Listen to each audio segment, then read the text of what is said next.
Welcome back, friends. So I want to do a review of Fundrise. You've probably seen it on YouTube, the net, probably seen it everywhere, actually, because in fact, they do advertise everywhere. And I am not paid by these people. I'm not paid by their competitors. I have no dog in this fight. I just want to take a look at it because I was like, oh, okay, this would be a great one to do a review on because, frankly, it's everywhere. And I've never actually looked at it that carefully.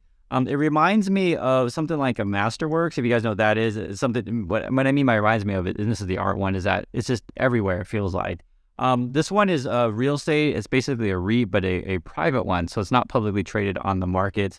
And so for these kind of things, if you want to have some real estate exposure, but not necessarily want to just go out and buy a property and rent it out yourself, you would essentially give these people the money and they do it for you. I mentioned before with that it feels like it's everywhere. When you first sign up for an account, they basically say, hey, where did you hear about it? It's like TV, podcast, postcard, social media, newsletter, Mint, blog, family or friend. And then they start listing like where they're advertising. And I mention this because is it an advertising juggernaut? That's the first thing that really stands out to me, that these people spend a lot of money on marketing / advertising. So Facebook, Instagram, Reddit, YouTube, right? That's still broad. And then it gets more like detailed. They're like, okay, did you hear about us on Accebi? Adami Explains, Invest with Nat, Humphrey Talks, Minority Mindset, Your Rich BFF. I actually don't know these people. I only know Sebi and Minority Mindset. So if you guys know any of these people, are these big YouTubers or not, or are there other YouTubers that are advertising? But the thing is that I'm sure these people will have paid links and these kind of things, and that's essentially obviously you give someone money, they talk about your product. That's how this game is played. And then look at podcasts, like they're giving money to everybody. Bigger podcasts, NPR, Vox, Animal Spirits, Reasonable Doubt, Rental Income Podcast, Millennial Investing, Personal Podcast. There's more. Financial Samurai. These are blogs or articles. Benzinga, Investopedia, Nerd Wallet, Wall Street Journal, Barron's, Kiplinger. And I'm showing you all this stuff because I want you guys to understand, just because you hear about something doesn't necessarily make it good. It just means they're spending a lot of money on marketing. That's a very important thing to understand about the world. This is marketing, right?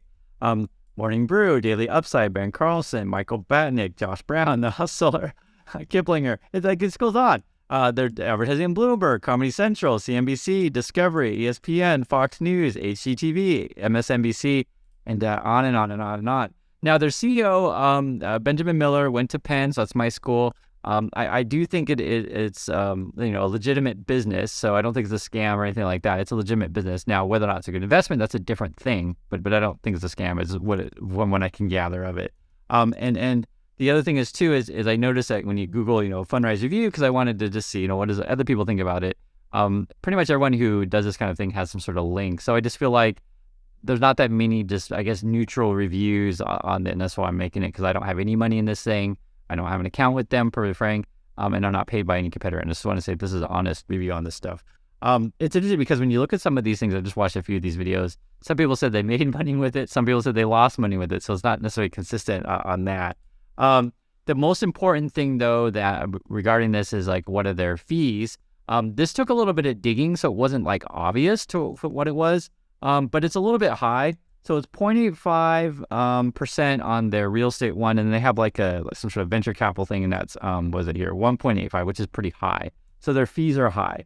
I know their fees are high, and I know they're spending a lot of money on marketing. So those are a couple of things that are kind of red flags to me that I wouldn't, be so attractive to. You can look at their flagship real estate fund. Their website is really cool. It's pretty frank, guys. So they spend money on marketing, and they got a really cool website. I like looking through it. It's fun. And they show some of the returns. It's pretty comparable to the S&P. So I don't know exactly why you would do this over the S&P necessarily if you just buy index. Although this year it seems a little bit better is what they're saying. One thing is they show all of the different properties they have, which I think is really, really fascinating. So you can go through all these. If you like, for example, you can click on this one here, and it says, oh, okay, that's it. And that they bought this thing for $4.5 million, and then you can click on details, and it kind of shows up here, and I can see where it is, etc. They're talking about this one, and this is where the website's pretty cool if you want to read through it. But if you go to some of their older ones, whoops, not here. Here, let me just grab one here. Okay, like this one here.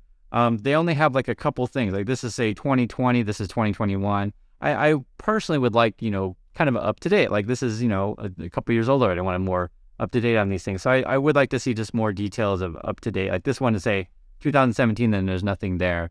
So yes, it's cool to see what properties they have, but I just would like a little bit more details. And I think they are spending a bunch of money in marketing. I'm surprised that they haven't gone through and really detailed their properties and stuff like that. So again, this is a real estate opinion if you don't necessarily want to get into real estate yourself. The one thing that I thought was really important, and this one stands out to me talking about Fundrise, is take a look at this, guys. This is the SEC. This is back in 2015, and they have essentially, it's kind of a warning in a way, if you want to describe it. It says here, Investor Bulletin Non-Traded REITs, which is essentially what this is, right? So it's not traded on a public market. And they actually, the government actually did a really good job of making a table. This is the table right here. It's like comparing REIT types, right? So this is your publicly traded ones compared to your non-traded ones. It's basically lack of liquidity because it's not traded on public market. It's hard to get your money in and out. And I was hearing from people, just reading reviews of this stuff say, and also to people that on YouTube that will say like there's like basically a lockup period, like 5-year where you put your money in and you can't get your money out until after that without paying a fee. And it's got kind of like the low rating on Trustpilot. And I was reading through these things. A lot of people basically are complaining that they can't get their money. Yeah, see, like Fundrise, decent returns until you need the money. My money just wasn't, my money there wasn't, it must just, have been losing money. This is the worst investment ever. I know this kind of stuff makes me feel like maybe not so good. And put it together with what the government says, put together with they're spending a lot of money on marketing. They have high, management fees. And I just feel like, okay, well, just if you want to do alternative, you could just do like, the S&P 500, like just a, index fund kind of thing. Or, if you want to do a REIT, you could just do like a Realty Income or any other kind of publicly traded REIT. And I just don't know kind of why. I don't know. I don't, this is BlackRock where they were essentially, they froze up people's money. We talked about this on the channel before, which is a similar kind of thing to Fundrise. And I'm looking at Fundrise website and I'm looking at different alternatives and stuff like that. And other than great marketing, I don't know if there's any like really compelling reason why you would want to be in Fundrise, to be fairly frank, because there's other alternatives out there. And even also too in this market, just putting money in your savings account because interest rates are pretty good, or buying, treasury bonds or things like that. So hope you guys understand. I know I'm not really giving it one way or the other in the terms of like, it's not overly glowing and it's not overly negative, because I think with any investment or anytime you put your money somewhere, no one can predict the future 100%. But when I look at sort of the negatives of Fundrise, I don't really see any compelling positive to be like, hey, I have to do it.